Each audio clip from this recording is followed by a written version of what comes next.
Good morning students. आज के इस लेक्चर में आपका स्वागत है।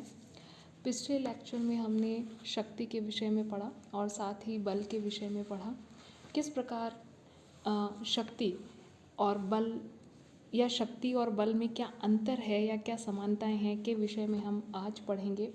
इसके अतिरिक्त पिछले लेक्चर्स में हमने शक्ति के स्रोत के बारे में पढ़ा और साथ ही किस प्रकार विभिन्न जो शासन व्यवस्थाएं हैं उसमें शक्ति का प्रयोग किन रूपों में किया जाता है के बारे में भी हमने चर्चा की।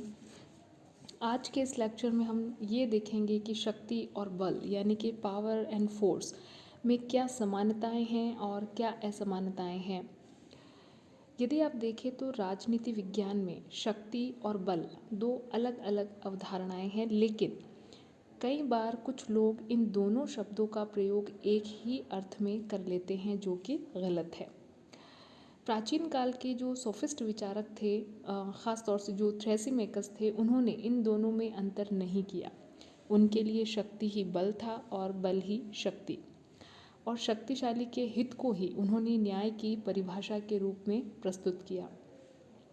इसके अलावा जो हेराल्ड स्प्राउट और मार्गेट स्प्राउट थे, उन्होंने शक्ति का अर्थ सैनिक शक्ति या बल के रूप में ही माना था, लेकिन ये एक प्रकार से उपयुक्त नहीं है, क्योंकि शक्ति अपने आप में एक काफ़ी व्यापक अवधारणा है जिसका एक मात्र भाग है बल। ऐसे में हम शक्ति को बल के रूप में परिभाषित नहीं कर सकते, और यदि हम ऐसा करते हैं तो यह शक्ति की एक एकांगी परिभाषा होगी या शक्ति को परिभाषित करने के लिए अपनाया गया एक संकुचित दृष्टिकोण होगा। यदि आप मॉर्गेंथो को देखें, मॉर्गेंथो जो हैं वो यथार्थवादी विचारकों की श्रेणी में आते हैं। मॉर्गेंथो ने शक्ति को जो है वो राजनीतिक शक्ति माना है और इसे सैनिक बल से भिन्न बताया है। तो हम ये देख सकते हैं कि जो प्राचीन समय था उसके अंतर्गत शक्ति और बल को समानार्थी माना गया है, न कि भिन्न माना गया है, और इन दोनों में दोनों को ही एक प्रकार से एक ही रूप में स्वीकार किया गया है, जो उचित नहीं है। शक्ति और बल में भिन्नताएं हैं और निश्चित तौर पर ये दोनों अपनी प्रकृति में भी और प्रयोग की दृष्टि से भी काफ़ी भिन्न हैं। यदि आप विभिन्न शासन व्यवस्थाओं की दृष्टि से भी देखेंगे तो उसमें भी शक्ति और बल में एक व्यापक भेद किया जा सकता है। तो आइए अब हम देखते हैं कि शक्ति और बल में क्या अंतर है। शक्ति जो है वह अप्रकट होती है, हमेशा अदृश्य रहती है, अप्रकट होती है, अमूर्त होती है, और कहीं ना कहीं शक्ति में एक मनोवैज्ञानिक क्षमता भी होती है जो दूसरों के व्यवहार में परिवर्तन लाती है, जबकि बल प्रकट तत्व है।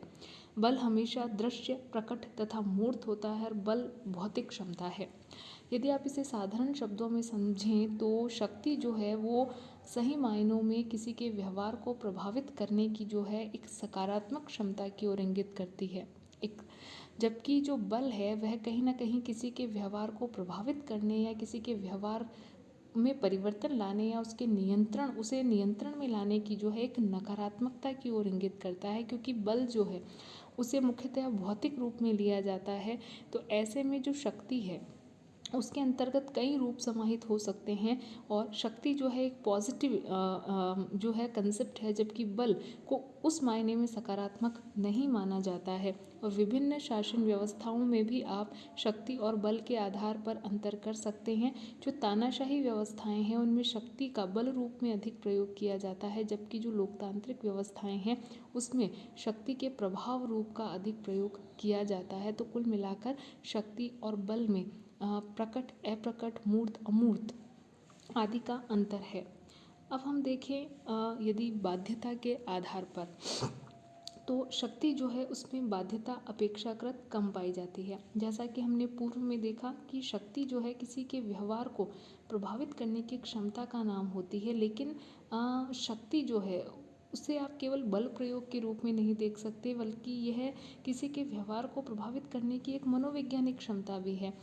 कभी आवश्यक नहीं है कि जब भी आप किसी से अपने आदेश मनवाएं या अपनी बातों की पालना करवाएं तो उसमें आप हमेशा बल प्रयोग करें, ऐसा नहीं है। तो शक्ति जो है उसमें एक मनोवैज्ञानिक तत्व भी पाया जाता है या प्रभाव का तत्व भी पाया जाता है। कई बार जैसे सरकारी जो आदेश होते हैं उनकी पालना सदैव बल के कारण की जाए, ऐसा नहीं होता। स्वेच्छा से नागरिकों द्वारा अपने सरकार के आदेशों का पालन किया जाता है। तो हम ये कह सकते हैं कि शक्ति में जो है बाध्यता कम पाई जाती है, जबकि बल जो होता है वो अपनी प्रकृति से ही दमनात्मक और बाध्यकारी होता है। अर्थात लोगों को डराना धमकाना एक प्रकार से बल की श्रेणी में आता है कि जब लोग किसी भय के कारण किसी आदेश का पालन करते हैं तो वह बल है, जबकि लोग यदि प्रभाव के कारण या लोग स्वेच्छा से किसी आदेश का पालन करते हैं तो वह निश्चित रूप से शक्ति का एक सकारात्मक रूप है। बल अपने प्रतिद्वंदी पर जो है प्रतिबंधों की व्यवस्था करता है। जैसा कि हम पूर्व में पढ़ चुके हैं कि जो बल है वह अपनी प्रकृति में ही एक प्रकार से नकारात्मक है। यह दमनात्मक स्वरूप की व्याख्या करता है कि किस प्रकार भय के माध्यम से विभिन्न आदेशों का पालन करवाया जाना है। और यदि आप देखें तो जो शक्ति है वह काफ़ी व्यापक अवधारणा है, जबकि बल एक संकुचित अवधारणा है। शक्ति निर्णय लेती है, साध्य तय करती है, जिसके लिए शक्ति बल को साधन के रूप में प्रयोग करती है, लेकिन शक्ति का एकमात्र साधन बल नहीं है। इसके अलावा शक्ति के अन्य कई साधन हैं जिसमें आप प्रभाव को भी ले सकते हैं। प्रभाव के बारे में चर्चा हम जो हमारा नेक्स्ट लेक्चर होगा उसमें करेंगे कि किस प्रकार शक्ति और प्रभाव समान है और किस प्रकार जहाँ बल शक्ति के एक नकारात्मक रूप की ओर इंगित करता है वहीं प्रभाव शक्ति के एक सकारात्मक स्वरूप की ओर इंगित करता है। तो जबकि जो बल है वह जो शक्ति है उसकी तुलना में काफ़ी संकुचित अवधारणा है और शक्ति के लिए एक साधन के रूप में कार्य करता है। अर्थात शक्ति स्वयं में एक साध्य है और बल जो है वो उसका एक साधन मात्र है। इस प्रकार स्पष्ट है कि शक्ति और बल में अंतर पाया जाता है, लेकिन फिर भी बल को शक्ति का एक अंग ही माना जा सकता है, क्योंकि शक्ति एक व्यापक अवधारणा है और बल उसमें निहित रहता है। और विभिन्न शासन व्यवस्थाओं में बल प्रयोग की जो गुंजाइश होती है वह काफ़ी कम हो जाती है।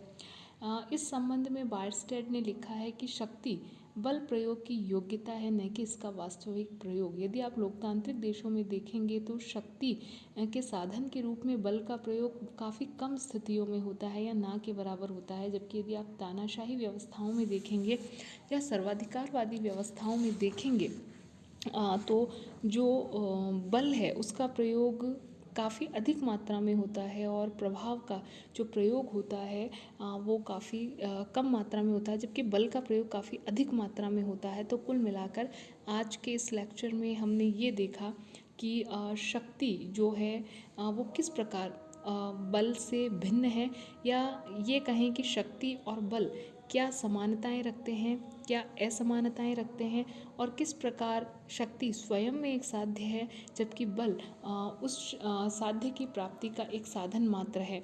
और शक्ति रूपी साध्य को प्राप्त करने के लिए कौन कौन से साधन हो सकते हैं, इसके विषय में भी हम चर्चा करेंगे। और आगे आने वाले लेक्चर में हम देखेंगे कि शक्ति और प्रभाव में क्या अंतर है। तो आज के इस लेक्चर में इतना ही। धन्यवाद।